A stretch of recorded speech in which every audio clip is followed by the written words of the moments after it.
that user-generated content, that authentic voice is what creates that social proof and transparency that prospects relate to.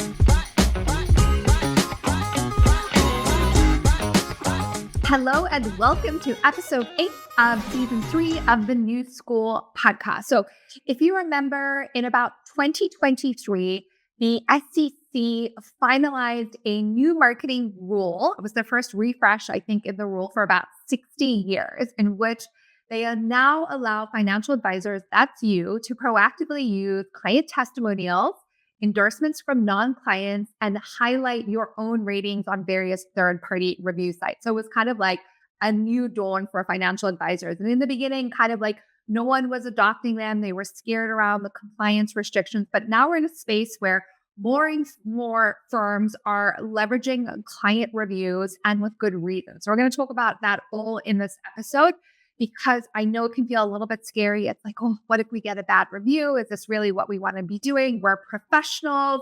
In the past, we haven't done this type of thing. It feels like a little bit product or like lower, price premium or whatever it looks like. But I promise you, in this episode, at the end of it, hopefully you feel really excited to do it and you feel empowered to do it. So I have an expert guest in this episode. He is the CEO of WiserAdvisor, which is a leading platform for advisor referrals and lead gen, Rishi Bharathan. He's been working in lead gen for 20 plus years. So maybe you see him at events or conferences. If you do, you should go speak to him.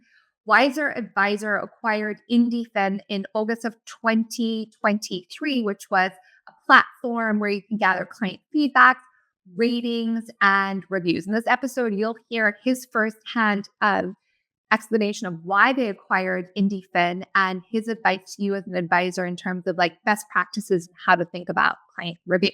All right, so let's get started. Who's this episode for? It's for any advisor who is sub 500 million in AUM all the way up to the mega RAs or 20 billion plus, because those are our clients here at FICOM, and these are the frameworks and the consulting and guidance that we give them. And now you have access to it on this episode. If you're one of our existing clients, hello, it's lovely to be in your ear right now. So in this episode, I'm going to cover why reviews. So we'll talk about why you should consider doing reviews if you aren't already. I'll talk about, and Rishi and I will share a mindset for success to get out of the hump, how to handle a negative review, and then final guidance and coaching. I want to note that we're not going to talk specifically about the tools that you can use. I'll mention it lightly, but you can Google that, or you can go on kitsus.com. There's tools created specifically for financial advisors like IndieFin, now WiserAdvisor, and then there's things like Google Business Reviews, or there's even Yelp. I've seen some advisors use Yelp, not many, but all of those things are available. And the way that you solicit those reviews and referrals is slightly different, and we'll talk a little bit about it. But first of all, I want to talk about why reviews. Why should you consider using reviews? And there's really two main reasons. So if you remember back to previous episodes, especially ones where we talk about the consumer's buying journey, and the previous one on SEO with Meg Clark, what we know to be true is your prospects are stalking you before they schedule that first meeting, right? So trust building is happening online. And that's the case even if you're growing your business through referrals. So if a COI refers someone in, or one of your existing clients, what are they going to do? They're going to go online and validate you. So they're going to check out your website, your social media, your content, and now reviews. What we're also seeing from an SEO standpoint for our clients is Google SEO is rewarding client reviews in a way that we haven't seen before. So we've seen firms that have what looks like from the outside 3 or 4 unsolicited referrals. So it looks like just randomly people put up some reviews. Randomly people put 3 or 4 reviews, and they're outranking everyone else in that category, like financial advisor in Cincinnati or wherever, by a lot, simply because of those reviews. So what's happening from a marketing perspective is if you don't have any client reviews, you're missing out when someone may be comparing you to another advisor. Also, you may be further down in the SEO ranking. So I asked Rishi for his perspective on client reviews and how he thinks about it in the marketing mix and where it fits in. So let's listen to what he had to say about it. reviews and testimonials have to play a really, really important part.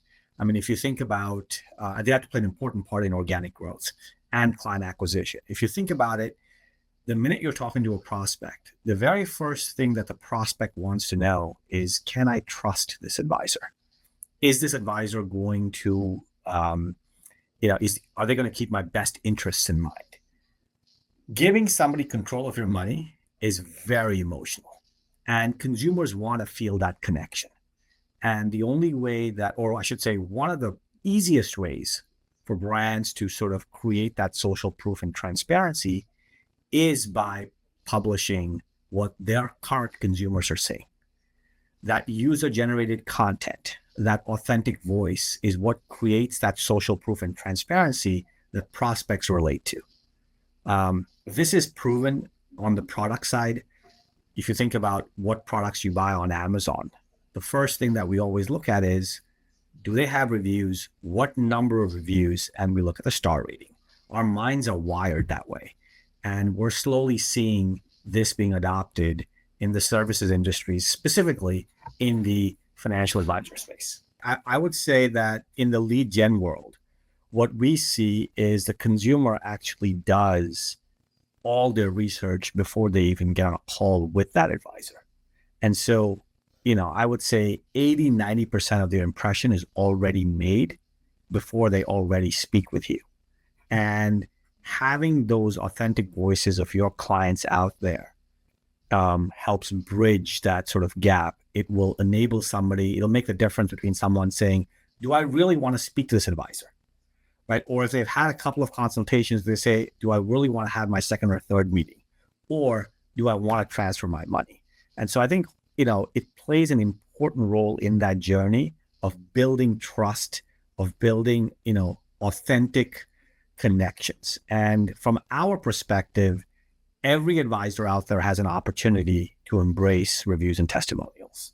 You've got a client base, and what most advisors may not recognize is your happy clients, people who have been with you for years, are looking for avenues by which they can help, right? I know when I have a good experience with a service provider, whether it's a handyman or whether it's somebody who fixes my AC, I absolutely want to make sure that person can get more business.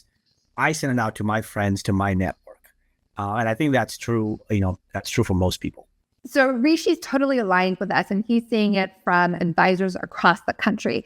As I mentioned previously, when we think about why reviews, we also know it's radically boosting SEO. And if I tell you this radically, when we're doing the audit across all of our clients' accounts, we're seeing those firms with client reviews way outranking firms without those reviews. And so I was wondering, I was like, Rishi, do you have any insight? Why is that happening? And this is what he had to say.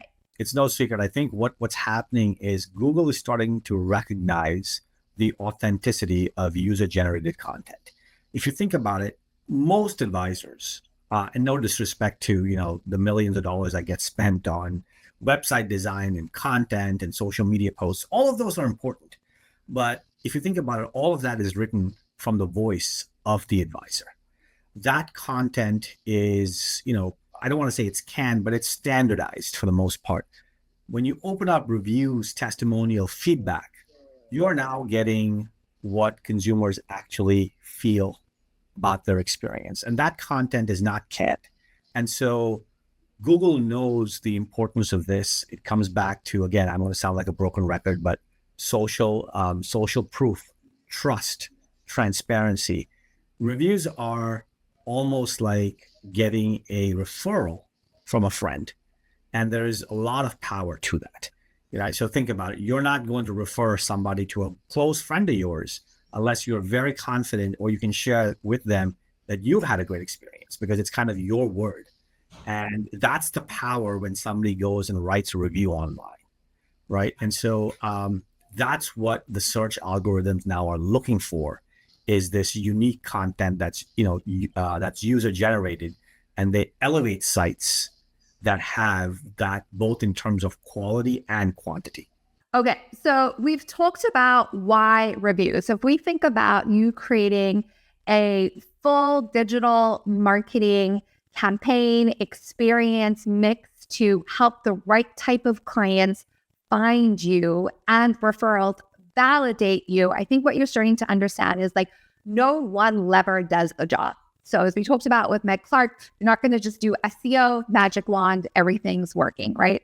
If you're not clear on your target client, your website messaging isn't going to work. If you're not posting content consistently, you're going to miss out on the benefits of people finding you. So you've got to have all the pieces together, and reviews is just one of the pieces. I guess if you were to think about getting dressed every day for work, your outfit isn't just about your shoes or your belt. It's about the combination of all the things together. So maybe you could think about that from a marketing perspective. I don't know if that actually makes sense, but I think it's a good one. So we've talked about why reviews. So now you're starting to feel like you understand where it fits in the modern consumer's buying journey. You're like, okay, I hear you. Like it's really boosting SEO. So now let's talk about a mindset for success and how to do it in a way that actually works really well. So I think you need to, first of all, get really clear that the tools are not the barrier, right? So I think there's a tendency to feel like if you wanted to do video in your firm, maybe you could get stuck up on like, what tool are we going to use? How are we going to shoot? And then you get stuck and you never move forward. The same is true here. So you could use a platform financial advisors like WiserAdvisor, or you could use Google reviews. You can do a ChatGPT search or a Google search, and there are lots of tools that you can use. You could actually even use just a Survey Monkey or something where you survey your clients, right? So I'm not going to cover what to do from a compliance standpoint. Check with your compliance team, but it is allowed. You just need a little bit of guidance on how to do it. So when I think about mindset for success, you've got to think about really, if this is going to help get the right prospects in the door, you should be like, yeah, we should do it. But then secondly, the way to think about it is you might be nervous. Okay, well, what if we don't get the reviews that we want? Or maybe we get a negative review. The reality is, you know that your best clients love you, don't they? And if they don't, then there's some work to do. Admittedly, you should probably do that work before you get reviews. But if you've been running your business and your practice for a while, you should have pretty strong confidence that your clients are satisfied, especially if you've been doing all the things that we've been talking about: consistent client communications, getting really clear on who your target clients are, micro events, all of these types of trust building exercises on top of really, really good work. So let's not forget that your financial planning, your investment management, and any other services you provide your clients. If you're feeling good about the service that you create for your clients, you should feel really good about getting their feedback and reviews. So don't let that be a barrier. Really think to yourself, do I feel confident on a scale of 1 to 10 that our clients are satisfied and happy? If you're like, yes, I do. We've got that reflection on our NPS score. Or yes, we do. We've got it empirically through all the experiences and meetings we have with clients. Then don't be scared of reviews. Those people want to say positive things about you. When I asked Rishi what he thought a mindset for success could be for you to really support you, this is what he had to say. And basically it was like, just get started, move forward. Start off with a mindset that reviews and testimonials, it's still very early in the game. And this is not something that you're late to, but now is a really, really good time. And go in with the mindset that this is something you have to figure out how to make it work.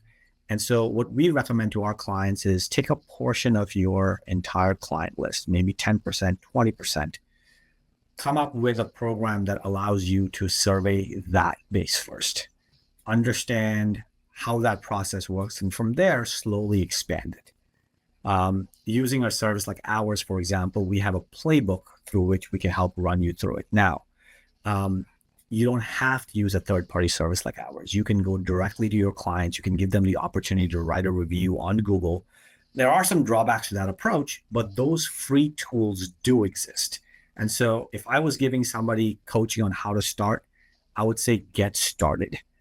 Pick a list, pick a region, pick a subset, and start the process, because along the way, you will learn a lot about, when clients are most likely to reply to you.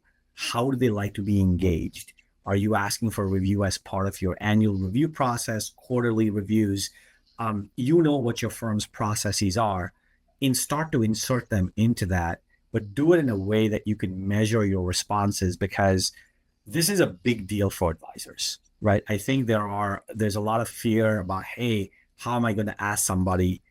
What are they going to react to? And so in that sense, depending on how big your book of business is and what your objectives are, you can either choose to use internal or free tools, or you can work with a service like ours that has a playbook that can run you through it. Okay. So we've talked about why reviews, like why they're important.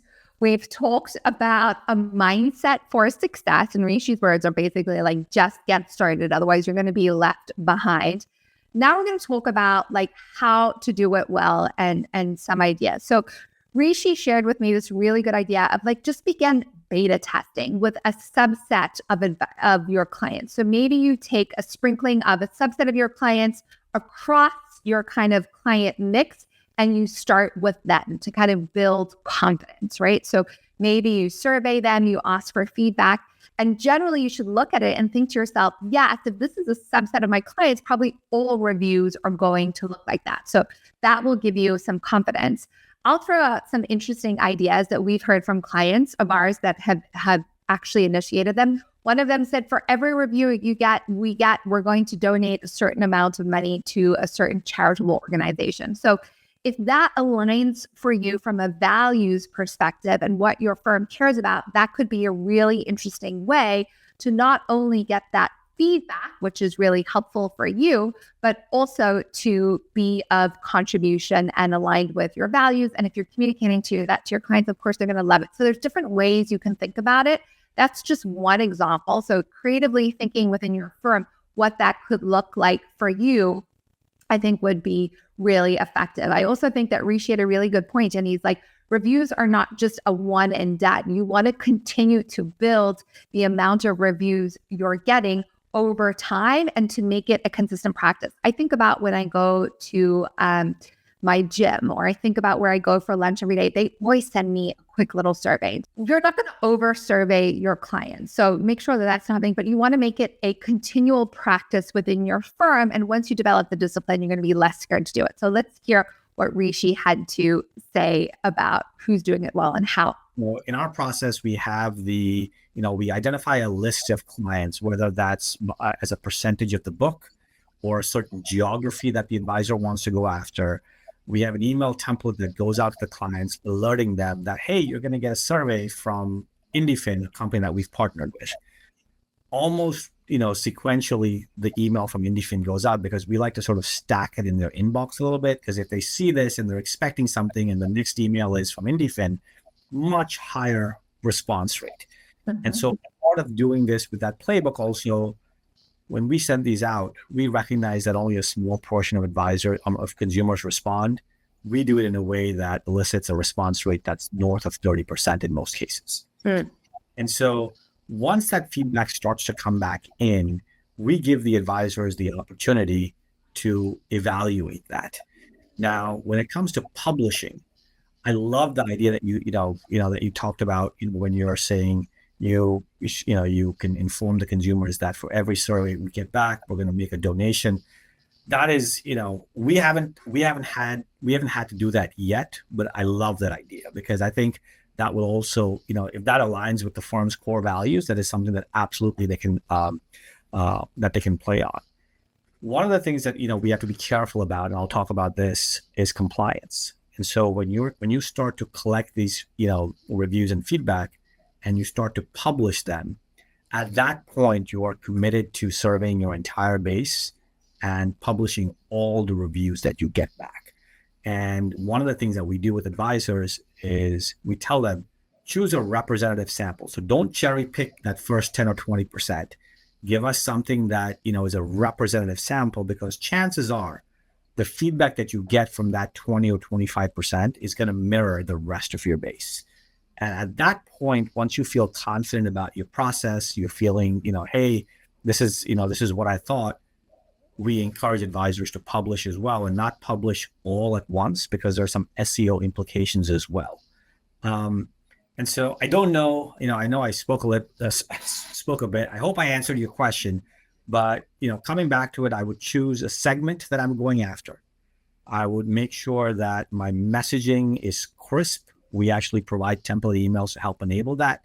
I would then make sure that the timing of this is correct. And I don't mean just the sequence of the emails, timing of the year for when you last contacted that client, perhaps, or if you just ask that client to engage on a major piece of content that you sent out, maybe not do it right away. So just understand sort of where this falls in the sequence of all the communication that you have going out to those, to those consumers.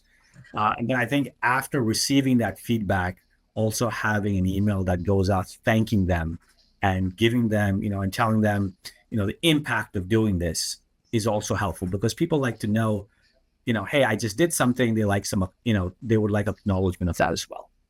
Okay, so by this point in the episode, I hope that you're starting to feel really excited about why you want to do client reviews, a mindset for success, some ideas on who's doing it well, and then we're going to talk about how to handle a negative review. So you know that when you're making buying decisions, when you're looking at a restaurant or you're looking at a piece of clothing, or maybe you're looking at a vacation spot, a location, a hotel, that we all scan the reviews, and it's kind of expected that there's going to be some negative reviews. It's part of the mix.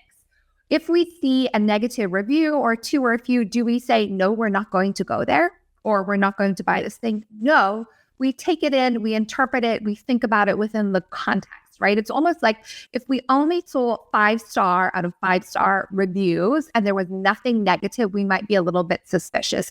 We expect some negative reviews. In fact, when I see the creators on TikTok, I often see them responding to negative comments, so not reviews, but negative comments. And what they say is like, comment negatively all you want to actually boost my post. So I'm not saying that your negative reviews are going to boost your ranking, but I think what I'm trying to say to you is normalizing it, right? So they might not be all 5-star reviews, but think about when you see a negative review, sometimes it's pretty clear that someone might be a little bit disgruntled, or maybe they might have had an expectation not in alignment with that service. And you're like, oh, I could see where the disconnect would be.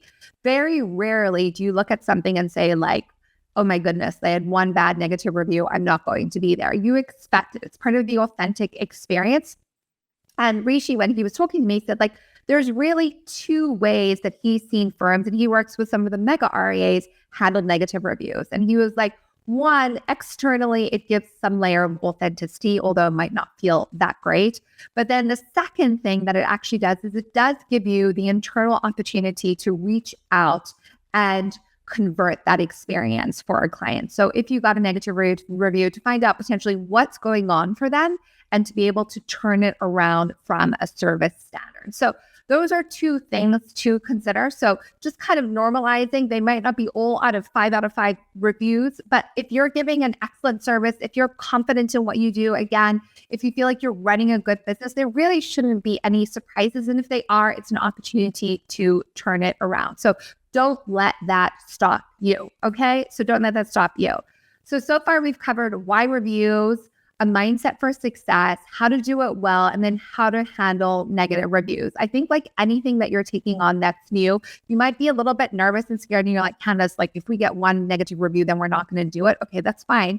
But what it means is you're not going to show up in SEO in that search. What it could indicate, and you should explore, is like maybe we're not feeling confident about the service that we're delivering. So then that's something to explore. But when we think about it from a digital perspective, and most advisors that I know in RAs are super proud of the service that they deliver for clients. They are dedicated to giving them the best in class solutions, time, planning, having that proactive communication and meeting. If you're doing all of those things, those clients giving you feedback that they're having a great experience is amazing and beneficial for you, for them, for future clients, and for you to continue building your business for more people like them. So before we close out, Rishi's going to give you some final guidance and coaching. I said, if you were to say anything to financial advisors, what would you say?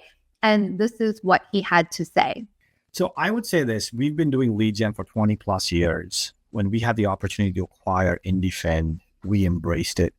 From, I'll share sort of two overarching thoughts. One, reviews and testimonials are here to stay. We use them in our everyday lives for all matter of products and services. It's only a matter of time till it becomes standard in this industry. And right now it's still very early. So I would say firms with 5 and 10 reviews are going to do much better than firms with no reviews. But over time, just like with everything else, the number of reviews are going to matter as well. And you want to be using a service that allows you to expand on that on a yearly basis versus doing a one and done kind of review, right? So when we look at it, we say reviews are here to stay. Advisors need to embrace that. A lot of what we're doing is educating the advisor on how to use reviews and how to implement reviews.